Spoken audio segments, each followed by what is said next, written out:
She was 19 years old, and she had $6 folded in a tin that had once held her mother's buttons, and on the morning this story begins, she used most of it to buy a piece of land that everyone in the town of Kettle Falls agreed was worth nothing at all. Her name was Margaret Ellison, and the thing she bought was a narrow, useless canyon lot in the mountains of the Idaho Territory.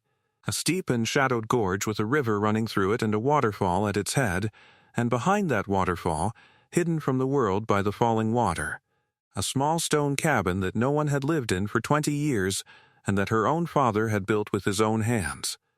For that was the strange thing about the lot, and the reason Margaret Ellison bought it, though she told no one why. The cabin behind the waterfall had been her father's. He had built it in the years before she was born, in his young manhood, and he had lived in it alone for a time, and it was there, the family story went, that he had done the work of his young life, the work he never spoke of afterward, the work that had somehow, in a way Margaret had never understood, both made him and broken him. Her father, Thomas Ellison, had come down out of that canyon a changed man, the story said, and had married, and had raised his daughter in the town below, and had never once, in all Margaret's life, gone back up to the cabin behind the falls, and had never spoken of what he had done there, and had grown quieter and stranger with the years.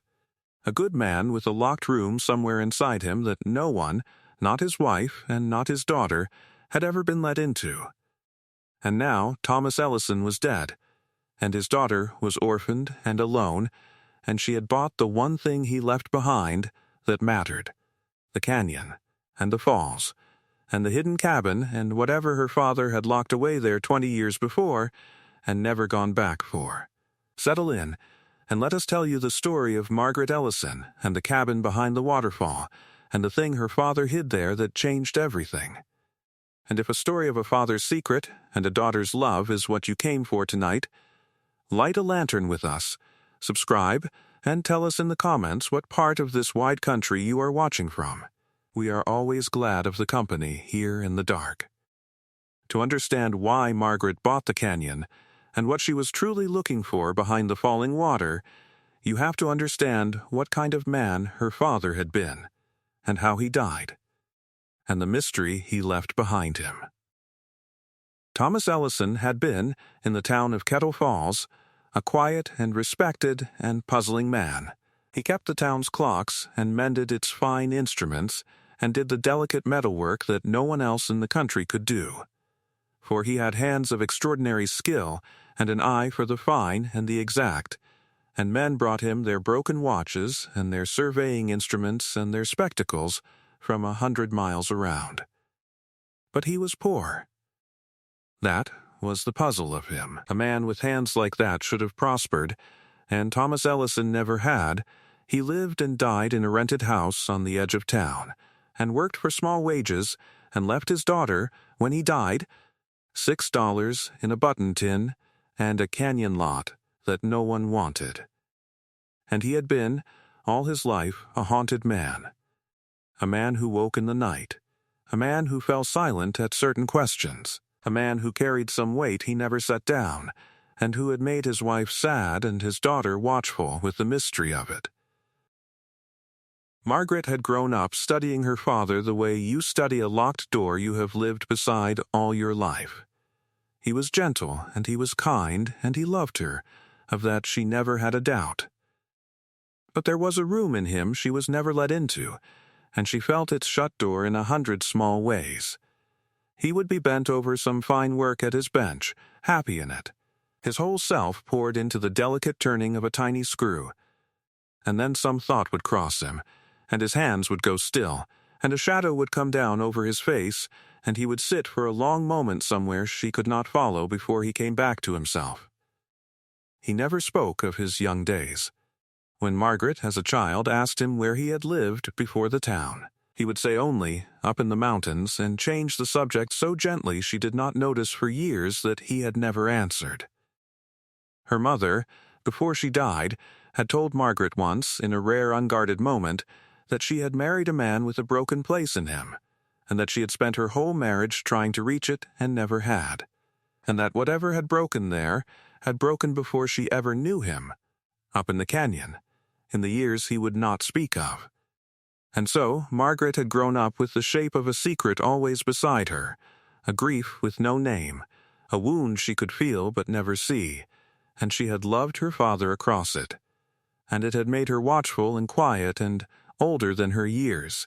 Margaret had loved him, and had never understood him, and when he died, of the slow wasting that took him in his 50s, he had said to her, at the very last, a thing that she had turned over in her mind every day since. He had gripped her hand, and his eyes had cleared for a moment, the way a dying man sometimes do, and he had said, "It's behind the water, Margaret. What I owed, what I couldn't face.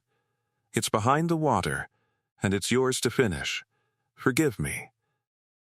And then he had died, and left her with those words, and no explanation of them, and a canyon with a waterfall, and a cabin behind it that he had built and fled, and never returned to.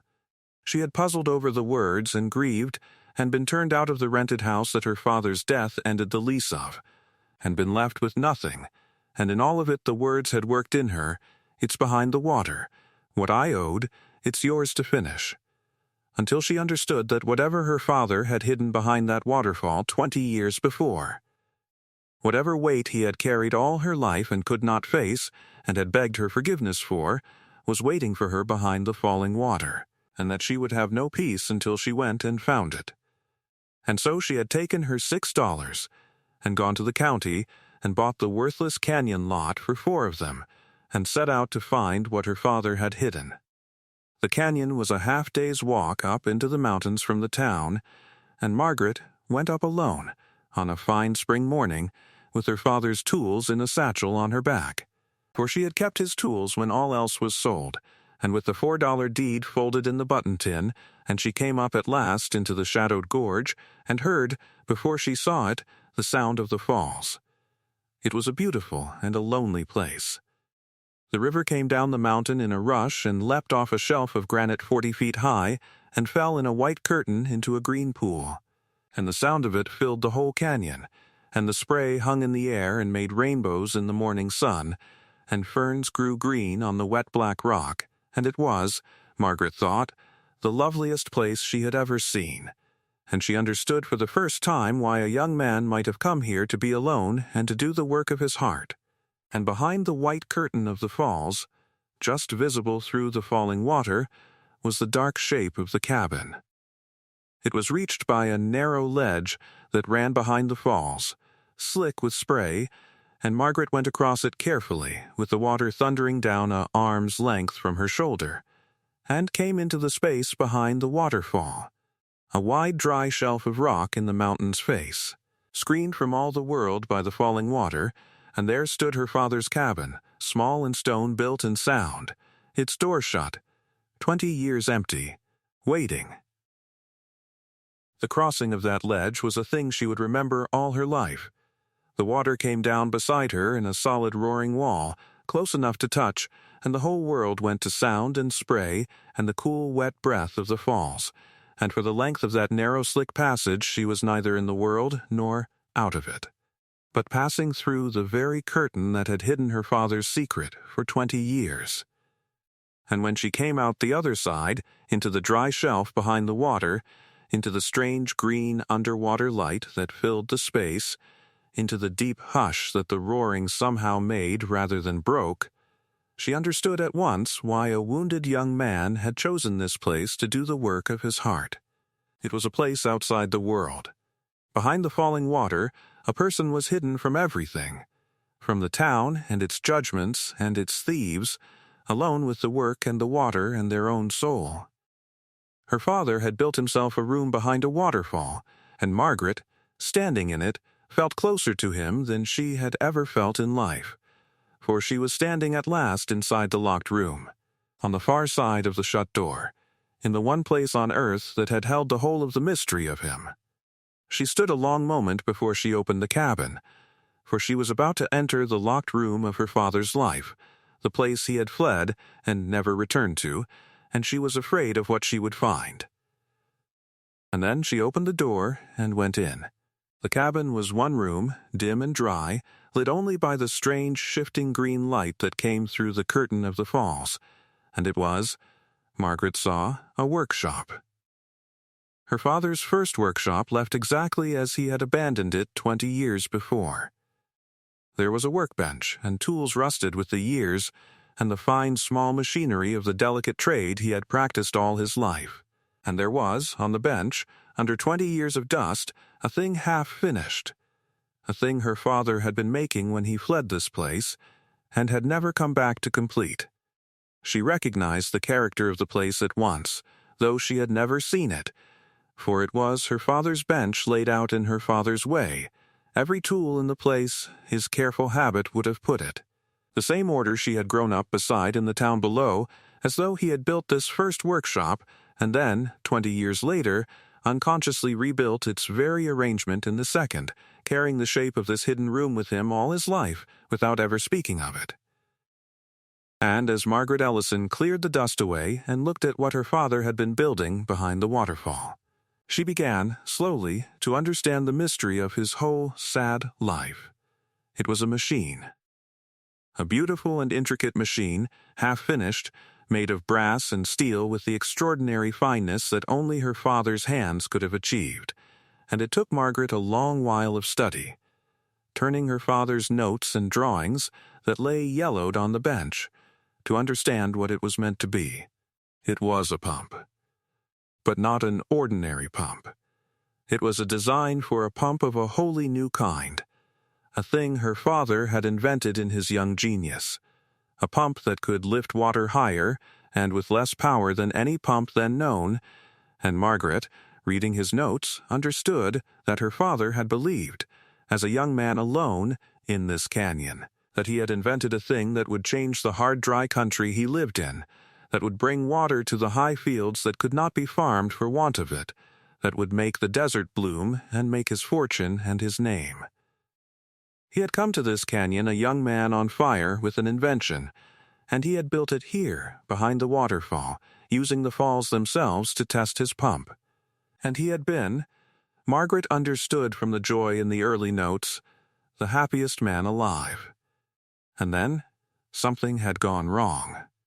Margaret read it in the notes, the joy curdling page by page into something darker, and she pieced the story together over the days that followed, from the notes and from what she came to learn in the town below. Her father had not been alone in his great work. He had taken a partner, a man from the town who had money to invest, a man named Josiah Crane, and Crane had put up the money for the materials and the patent, and had promised to bring the invention to the world and split the fortune fairly. And Thomas Ellison, who was a genius with his hands and a child in the ways of men, had trusted him. And Josiah Crane had betrayed him. When the pump was near finished and its worth was proven, Crane had produced papers that Thomas Ellison had signed without truly reading in the trusting eagerness of his young genius, and the papers gave the whole of the invention, the patent and the design and every future dollar it would earn, to Crane alone, and cut the inventor out entirely. And when Thomas Ellison protested, Crane had laughed at him, and told him the law was the law and the papers were signed, and had taken the design, or so he believed, and left the young inventor with nothing but the shame of having been made a fool. But here was the thing that was the whole tragedy of Thomas Ellison's life, the thing Margaret came at last to understand behind the waterfall. Her father had not, in the end, let Crane have the pump. In his grief and his rage and his shame, he had done a thing that was half nobility and half madness. He had stopped. He had refused to finish the pump, refused to hand over the completed design, and when Crane demanded it. Thomas Ellison had taken his half-finished machine and his notes and his drawings, and he had hidden them, here, behind the waterfall, in the cabin only he knew, and he had walked away from the whole thing, from the invention and the fortune and the fight, and had left Crane with worthless papers and no pump to attach them to, and had gone down to the town and become a mender of clocks and never spoken of it again. He had beaten Crane. But he had beaten him at a terrible cost, for in hiding the pump from the thief, he had hidden it from the world, and the invention that could have brought water to the whole dry country That could have been his gift to the Hardland and its people. Had sat behind a waterfall for 20 years doing no one any good, and Thomas Ellison had carried, all the rest of his life, the knowledge that he had let his life's great work die rather than let a thief profit from it, and that in punishing Crane he had punished everyone, and himself most of all. That was the weight he carried. That was the locked room. It's behind the water, he had said. What I owed. What I couldn't face. He had owed the world his invention, and he had not been able to face finishing it, because to finish it was to reopen the wound of Crane's betrayal, and so he had let it lie, and it had eaten him alive across 20 years, and at the very end he had given it to his daughter to finish, because he could not, and had begged her forgiveness for the burden of it. Margaret Ellison sat behind the waterfall with her father's unfinished machine and his sad notes around her, and she wept for him. For she understood him now, at last, understood the whole of his quiet, broken life, and she loved him no less for his one great failure, but more. For she saw the nobility tangled up in it, the wronged man who would not let a thief win, even at the cost of his own heart. And then she dried her eyes, because she was her father's daughter, and she had his hands, and his eye, and his stubbornness, and she had been given a thing to finish, and she meant to finish it. The finishing of it was the work of a summer, and Margaret did it behind the waterfall alone, with her father's tools and her father's notes and the extraordinary skill that was her inheritance from him. For Thomas Ellison had taught his daughter his trade all through her childhood, without either of them ever knowing that he was preparing her to complete the one thing he could not. She had his hands. She had sat at his bench since she could walk, mending the fine small machinery of the town, and she understood the language of gears and springs and fine tolerances the way other people understood their mother tongue, and when she studied her father's half-finished pump and his notes, she found that she could read his mind in the metal, could see where he had been going, could take up the work exactly where his grief had made him drop it 20 years before. She moved up to the canyon for the summer and lived in the cabin behind the falls as her father had lived there before her, and worked at his bench in the green shifting light and finished his machine. It was the hardest work she had ever done, for it was fine work, and exact, and a single part wrong would ruin the whole.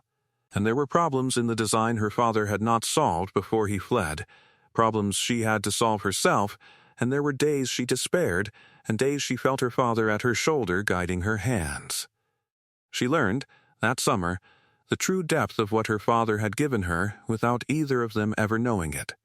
All those years at his bench, mending the town's watches and instruments while he watched over her shoulder and corrected her hands, he had been teaching her a language, the language of fine mechanism, of gears and springs and escapements and the tiny exactitudes on which everything turns. And now, alone behind the waterfall with his half-finished masterwork, she found she could speak it fluently. She could read his mind in the metal. Where his notes broke off, she could see what he had been reaching for, could feel the shape of the solution he had been circling when his grief made him drop the work, and more than once she solved a problem and then, turning a page of his notes, found that he had been on the very edge of the same solution 20 years before, so that it seemed less that she was finishing his work than that the two of them were doing it together across the years. His hands and hers, his mind and hers, the dead father and the living daughter bent over the same bench in the same green light. There were parts she had to make from nothing, tiny brass pieces cut and filed and fitted by hand to tolerances finer than a hair, and she made them. For she had his hands, and there were calculations she had to work through by lamplight late into the night, and she worked them. For she had his mind, and slowly, part by part, across the long summer, the abandoned machine came whole.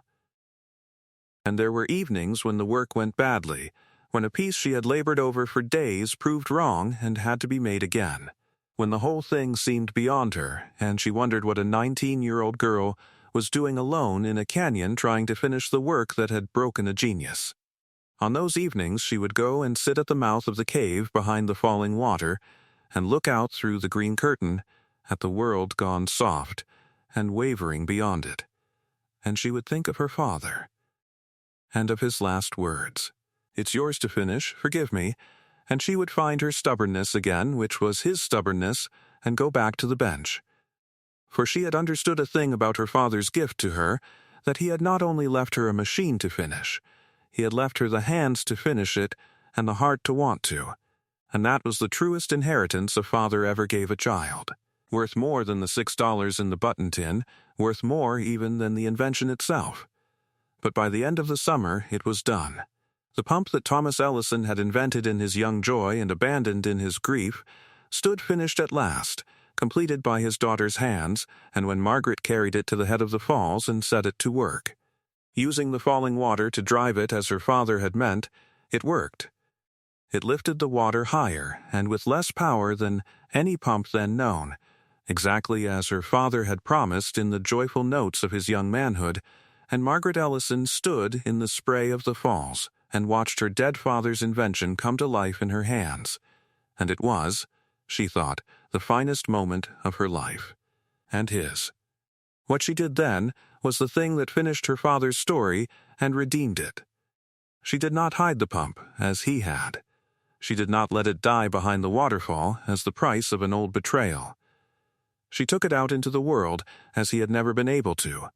And here the old wrong rose up to meet her, for Josiah Crane was still alive, an old man now, and rich. One of the powerful men of the territory, and when word came to him that Thomas Ellison's daughter had appeared with a finished pump, the very pump he had believed lost forever, he moved at once to claim it, producing again the 20-year-old papers that gave him the whole of the invention. But Margaret Ellison was not the trusting young genius her father had been. She had grown up watchful, and she was careful, and she had, behind the waterfall, more than the pump. She had her father's notes, dated and detailed, the whole record of the invention in his own hand, proving beyond doubt who had truly conceived and built it. And she had, when she studied Crane's 20-year-old papers with a careful eye, the same thing so many of these stories turn upon, the papers did not say what Crane claimed they said. For Thomas Ellison, child though he was in the ways of men, had not been quite the fool Crane took him for. When he signed Crane's papers in his young eagerness, he had signed away his rights in the pump as it then existed, the half-finished, non-working machine. But the papers, Margaret saw, reading them with her careful grown-up eyes and taking them to an honest lawyer at the county seat, covered only that unfinished thing. They gave Crane the rights to a pump that did not work, and the working pump, the finished invention, completed 20 years later by Margaret's own hands, with her own improvements and her own solutions to the problems her father had left unsolved, was a new thing. Her thing. Invented and built and proven by Margaret Ellison. And Josiah Crane had no more claim on it than he had on the moon. The law, examining it all, agreed. Crane's ancient papers were shown to cover only the abandoned, non-working machine, long since worthless. The finished, working pump was Margaret Ellison's, conceived in her father's genius but completed and made real by her own hand and mind, and the patent for it, when it was granted to her. Josiah Crane, who had cheated the father and thought to cheat the daughter, was left at the last exactly as he had left Thomas Ellison 20 years before, with worthless papers and no pump to attach them to, beaten by the very stubbornness he had once mocked. Only this time the stubbornness had a finished machine behind it, and the law on its side. He died not long after. A rich man still, but a thwarted one, his last scheme broken by a 19-year-old girl, and the territory did not mourn him. Margaret Ellison's pump changed the country as her father had dreamed it would. It was made and sold and set to work all through the dry high country, and it lifted water to fields that had never been farmed and made the desert bloom, exactly as a young man on fire with an invention had dreamed behind a waterfall 30 years before.